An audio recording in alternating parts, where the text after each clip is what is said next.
സുസ്ഥിര നഗരവികസന പദ്ധതിയിൽ 20 കോടി അനുവദിച്ച ഇടപ്പള്ളി ഹൈക്കോർട്ട് റോഡ് ദേശീയ നിലവാരത്തിൽ എത്തിക്കുമെന്നായിരുന്നു വാഗ്ദാനം. ഒക്ടോബറിൽ പൂർത്തിയാകേണ്ട പദ്ധതി ആശിച്ചതിന്റെ പകുതിയെങ്കിലും ആകാൻ ഇനിയും ഒരു വർഷമെങ്കിലും വേണം. ദേശീയപാത 47ന്റെ ഭാഗമായിരുന്ന ഇടക്കൊച്ചി ഇടപ്പള്ളി റോഡ് ബൈപ്പാസ് വന്ന ശേഷമാണ് പൊതുമരാമത്ത് വകുപ്പിന്റെ കീഴിലാവുന്നത്. അതോടെ വല്ലപ്പോഴും ഉണ്ടായിരുന്ന അറ്റകുറ്റപ്പണികളും നിലച്ചു.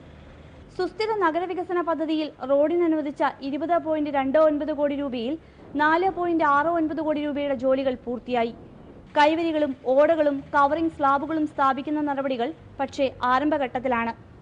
പണി ഏറ്റെടുത്ത കൺസൾട്ടൻസി മുതൽ കരാറുകാരൻ വരെ പ്രതിബന്ധമായപ്പോൾ പ്രശ്നങ്ങൾ പദ്ധതി സമയബന്ധിതമായി പൂർത്തിയാക്കുന്നതിനെയും ബാധിച്ചു.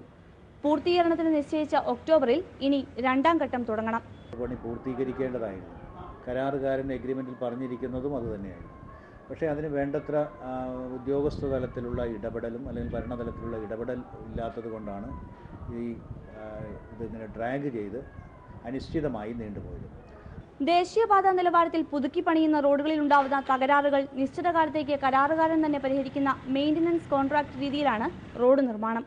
പക്ഷേ അറ്റകുറ്റപ്പണി നടത്താനെങ്കിലും റോഡ് ഉണ്ടാവണമെന്ന് മാത്രം. മനോരമ ന്യൂസ്, കൊച്ചി.